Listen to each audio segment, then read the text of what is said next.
All right, so next in our string of string videos, very funny, I know, we are talking about something called concatenation. So quick video, basically this boils down to adding two strings together. What happens when you have a string and a plus sign and another string? And the answer is probably what you'd expect. It just shoves the strings together. So here's an example.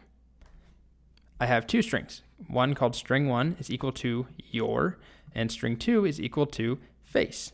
Now, if I make a new variable called string 3, or I could just print the result out, and I make it equal to string 1 plus a space plus string 2, well, I get your space face. Kind of rhymed. If we didn't have the space here, then it would just shove them together as your face, one word. But we add that space in because we want that space, so it says your face. Anyway, that's really it to the basics of concatenation, but I'm going to add on a little tangent in just a moment. But let me hop over now to our terminal, and I'll just quickly demonstrate a common example. Let's say, I ask a user, let's say username equals, and this is me asking a user, what's your username? And they type in the answer, and we're simulating that. So maybe they say Blue the cat, that's my cat's name. Then we might want to add a little greeting that says, hello there, and welcome to the game, and then comma, and then I want to add in username. So that's all I need to do, add that plus sign. But I need to pay attention to that space, because if it's not there, I don't get a space. It's not catastrophic if there's a comma, but it could, make things really hard to read, so we add that space in. All right, so that's the basics of concatenation. You can do it multiple times. You could do A plus B plus Z, and we get ABZ. Now this brings us to an important point, which is, what if I tried to do 8 plus hello? What do you think will happen?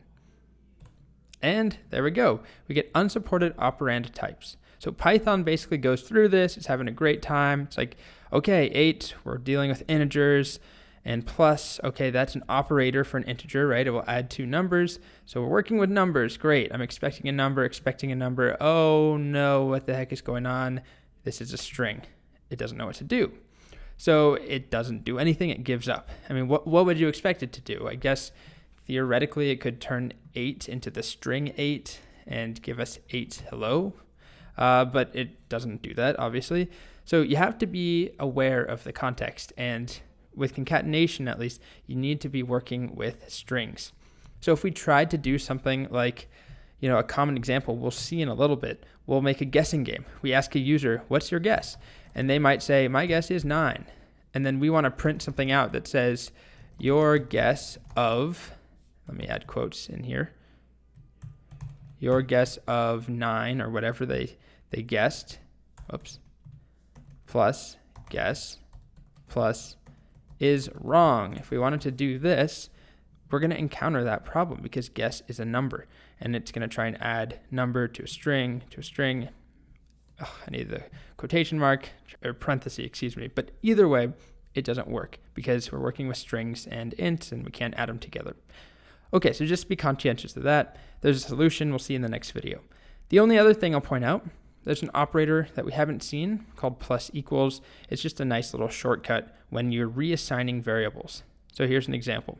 We have string 1 is equal to ice, and I am updating it by adding in cream, space cream, using plus equals. That makes a new value of string 1, ice, space cream. So rather than having to say string 1 equals string 1 plus ice or plus cream, I'm able to just say plus equals. So I could do name equals Colts. And then rather than, if I wanted to add my last name onto this, rather than doing name equals name plus Steele like this, whenever you see name equals name plus or variable equals the same variable name plus, you can replace it with plus equals. Just like that, name plus equals Steele. Now if I look at name, it's Colt Steele. So this is concatenation in action, but it's not limited to strings. I could do people equals 99, and then say people plus equals 1. And now I look at people, and it's 100. And with numbers, we also have access to things like minus equals. So let's go down by 10. Look at people now. So it's taking the value of people and subtracting 10 and reassigning that to people. We could even do multiply or star equals. And now we look at people and it's 900. And now at this point, the word people just looks weird and looks like it's spelled wrong to me. I've been staring at it too long. But really, this is about concatenation, adding two strings together. And then this thing at the end about plus equals is just a nice thing that you'll see me use just to save some time. But you do not have to know about it or don't have to use it.